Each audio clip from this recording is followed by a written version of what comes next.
This is Andrew Jack, who's the global education editor at the Financial Times.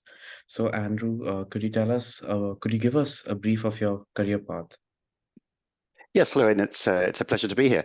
So I've worked for about 3 decades now at the Financial Times. I came from the UK, but I lived also in the US at the start of my career and began as a freelance journalist, so writing for different publications about general news and various specialty issues, including employment and politics.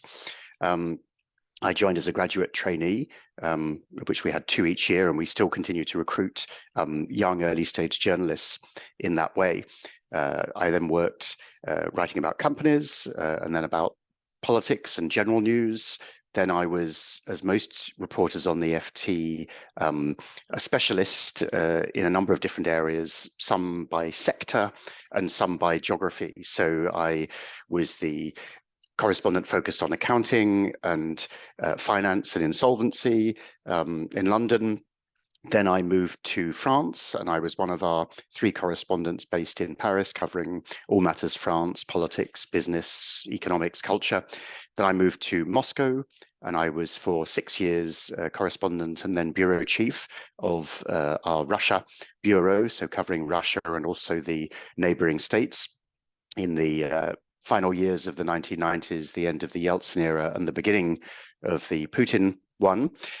Then I was back in London and writing about healthcare and pharmaceuticals around the world, including in India, the rise of the generic and some of the more innovative drug companies, and in China, as well as, of course, in Europe, the US, a lot on global health related issues in Africa and elsewhere around access to medicines and infectious diseases that still threaten many people around the world, as of course COVID has reminded us.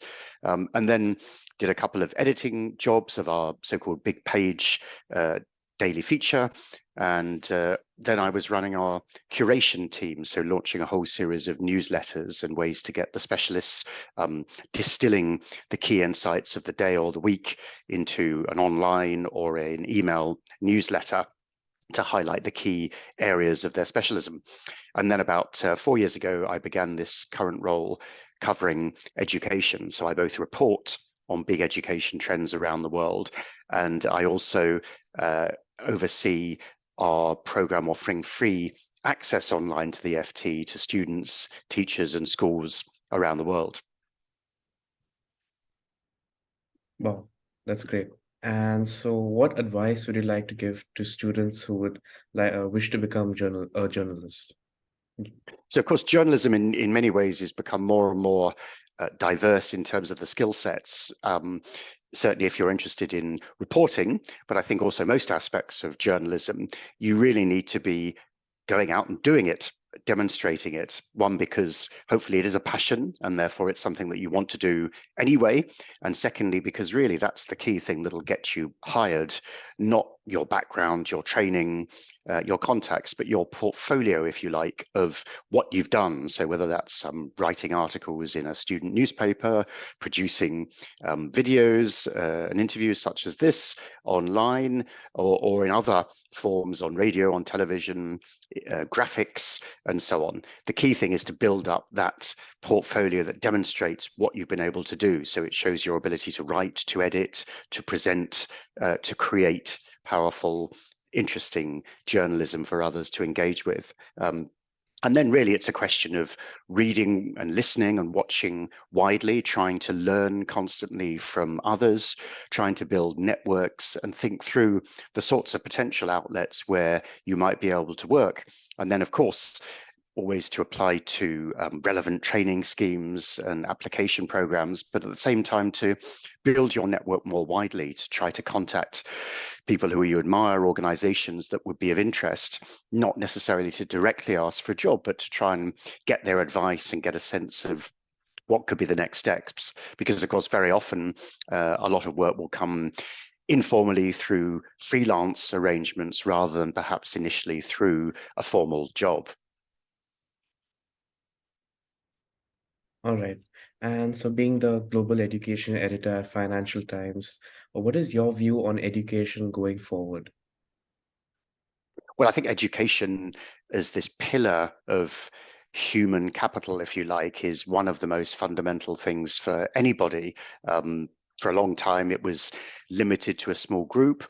It was often also focused very much in people's early years, in childhood, adolescent, in the early 20s, perhaps. But I think ever more, there's this recognition that we constantly need to learn and evolve. And so being able to have a passion for education and to learn and continue to engage with it throughout our lives, both for our professional advancement, but also for personal enlightenment and benefit throughout during working life and then into retirement as well, in as far as that's possible for many people, is something that we really need to embrace. So the principle is fundamental. How we learn, of course, is evolving rapidly. There's a lot more understanding about the different ways in which different sorts of people learn, with which perhaps some traditional systems still need to catch up. Much of it will be part-time, online, in hybrid forms, interactive, involving peer-to-peer and group sessions rather than perhaps a teacher formally speaking and students simply listening. And of course, evolutions in the sorts of content that teachers and students are engaging with. And indeed, that's one of my roles, as I mentioned, the FT, along with other media, I think is a fundamental part of learning. And so the more current breaking issues and analysis and data can be integrated into learning in the classroom and beyond, I think is really fundamental to keep up to date, to get insights into high quality and different developments that are taking place around the world, and think through, discuss, debate, and apply them in practice. All right. Thank you so much for your time, Andrew. And I think students who are interested in education and journalism surely take something away from this. And thank you so much and best of luck. I wish them all well. Best of luck. We need more good journalists in the future.